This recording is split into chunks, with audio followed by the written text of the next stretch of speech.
Students, आपका स्वागत है अपने फेवरेट यूट्यूब चैनल जय कोचिंग एंड कंपटीशन सेंटर में। आज हम बात करेंगे त्रिभुज की। इससे पहले हम वीडियो में आपसे बात कर चुके हैं लाइन एंड एंगल, उसमें सारी बातें बताई हैं। आज हम उसके बारे में उससे आगे की बातें करेंगे।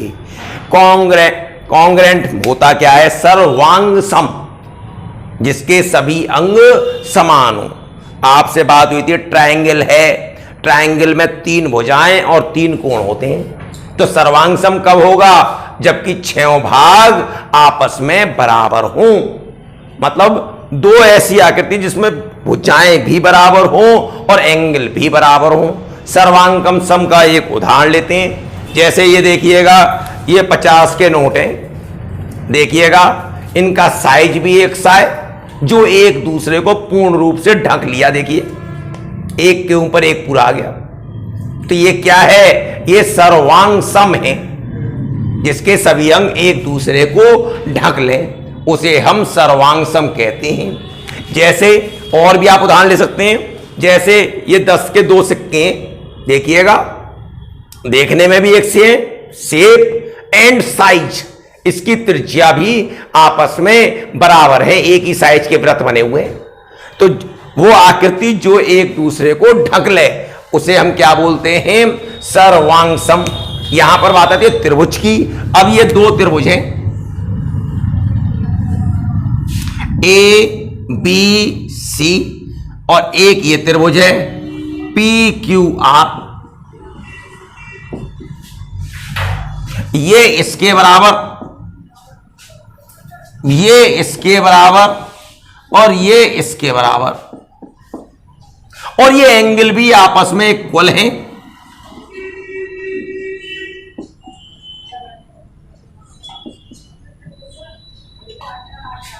तो ये दोनों त्रिभुज कैसे हो गए?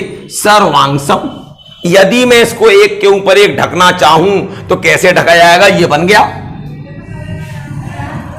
इसका मतलब ये पॉइंट क्या हुआ? इसका ए, इसका पी, ए भी यही है और पी भी यही है। ये बी और ये क्यू, और ये सी और ये आर। तो इसे हम बोलते हैं सर्वांग सम। और जिसमें खाली शेप एक सी हो, साइज एक सा ना हो, तो उसे हम बोलते हैं समरूप। जैसे ये वृत्त है, ये भी वृत्त है, रूप समान है, दोनों वृत्ताकार हैं, परंतु त्रिज्याएं अलग अलग हैं। तो ये समरूप तो है, परंतु ये सर्वांग सम नहीं है। यदि इसको इसके ऊपर रखा जाएगा या इसको इसके ऊपर रखा जाएगा तो ये एक दूसरे को ढकेंगे नहीं। ये स्क्वायर है, एक छोटा स्क्वायर ये रहा और एक ये रहा, रूप तो समान है परंतु साइज इक्वल नहीं है, तो इसे बोलते हैं हम समरूप। तो सर्वांग सम होने का ये तरीका होता है। अब इसको लिखने का तरीके के बारे में देखिएगा। यहां पर ए बी पी क्यू के बराबर है और बी सी इसके बराबर है, तो यहां पर लिखा जाएगा त्रिभुज ए बी सी सर्वांग सम त्रिभुज पी क्यू आर। और इसको लिखने के लिए एक बात और ध्यान देंगे आप, यदि एक से तरीके से लिखना पड़ेगा। यदि आपके पास ये 2 त्रिभुज हैं, A B C P Q R, R ये इसके बराबर, ये इसके बराबर, और ये वाले पार्ट इसके बराबर। अब देखिए कैसे लिखेंगे आप। आपने त्रिभुज ए बी सी लिखा, अब सर्वांग सम। अब कहां से हुआ? देखिए ए बी कौन सा हिस्सा है? एक लाइन वाला, तो क्यू आर हो गया। उसका कौन सा आ रहा है? 3 वाला। बी सी 3 वाला है, तो हम ऐसे लिखेंगे R Q P, R Q P. ऐसे नहीं कि आपने पी क्यू आर लिख दिया, क्योंकि संगत क्या है? ए बी की संगत भुजा क्यू आर है, ये इसके बराबर है। अब बी सी आया 3 लाइन वाला, जो 3 मैंने क्रॉस कर रखे हैं यहां पर, तो ये किसका? 3, ये क्यू पी के। तो इसका मतलब इसके बाद ये लाना है, तो ऐसे तो आ नहीं सकता। तो मैंने क्या लिखा? आर क्यू पी संगत भुजा। अब सर्वांग सम को लिखने के लिए कि ये सर्वांग सम है, तो CPCT लिख देते हैं, CPCT। CPCT का मतलब क्या होता है? Congruence part of congruent triangle.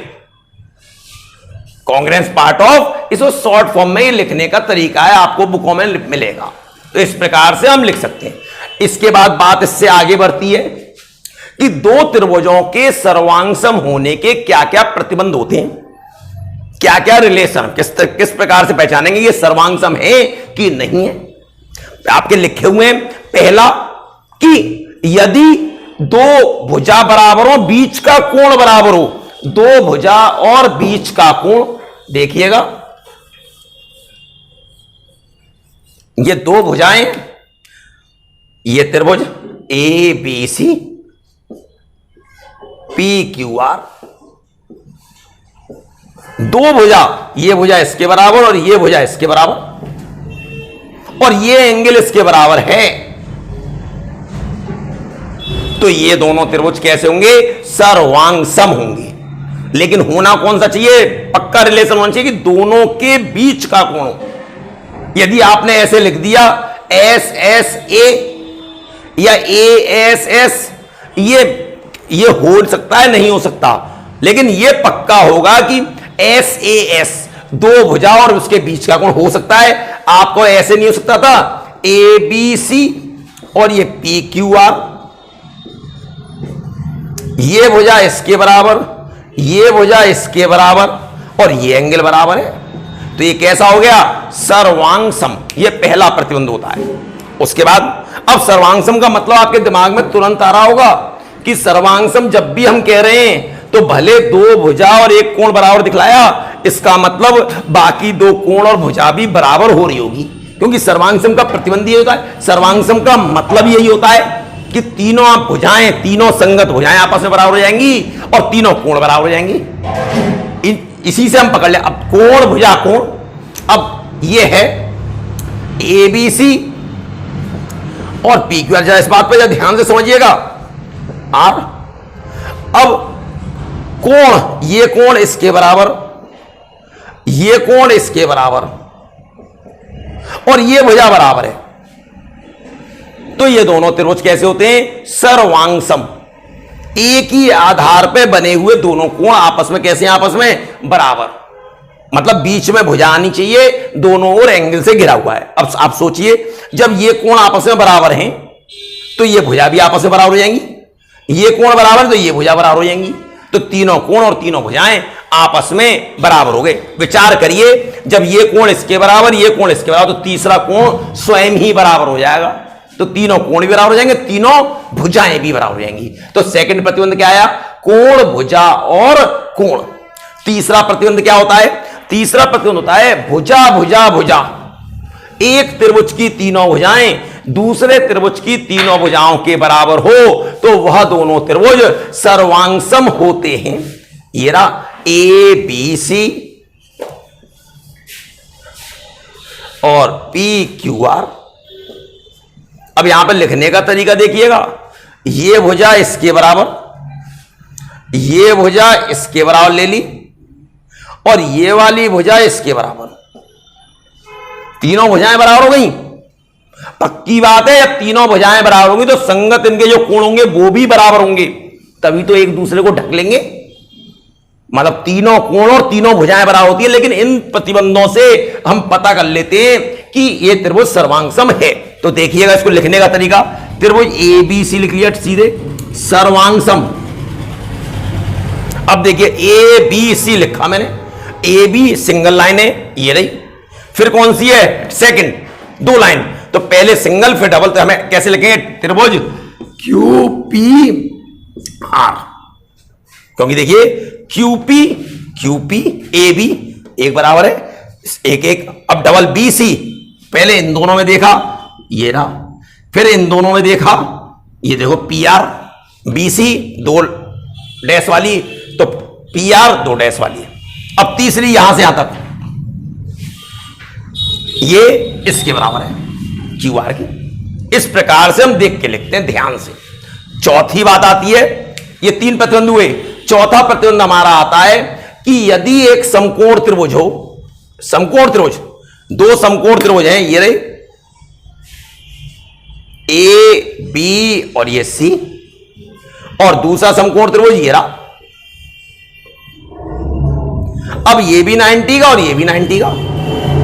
अब इसमें क्या हो, एक कर्ण बराबर हो और कोई सी भी एक भुजा बराबर हो, ये भुजा इसके बराबर है, तो ये त्रिभुज दोनों सर्वांग सम होते हैं, ये बराबर हो। देख लो आप, जब ये इसके बराबर है, ये इसके बराबर, तो पाइथागोरस में से सोचो, जब इसके वर्ग में से इसका वर्ग घटाएंगे तो जो ये आएगा वही ये आएगा, तीनों भुजाएं बराबर हो जाएंगी। तो इसे बोलते हैं RHS। R का मतलब है राइट एंगल, H का मतलब हाइपोटेन्यूज कर्ण, और S का मतलब साइड। ये समकोण, राइट एंगल, हाइपोटेन्यूज कर्ण, और ये साइड का मतलब भुजा। तो ये चार नियम, चार तरीके हो गए जिससे कि आप ये पहचान सकते हैं कि दो त्रिभुज सर्वांगसम हैं कि नहीं है। लेकिन जो त्रिभुज सर्वांगसम होंगे वह समरूप जरूर होंगे। क्यों? क्योंकि जब सभी भुजाएं बराबर हैं तो कोण तो बराबर है, तो प्रत्येक सर्वांगसम त्रिभुज समरूप होता है, परंतु प्रत्येक समरूप त्रिभुज सर्वांगसम नहीं होता। यह बात ध्यान रखेंगे आप।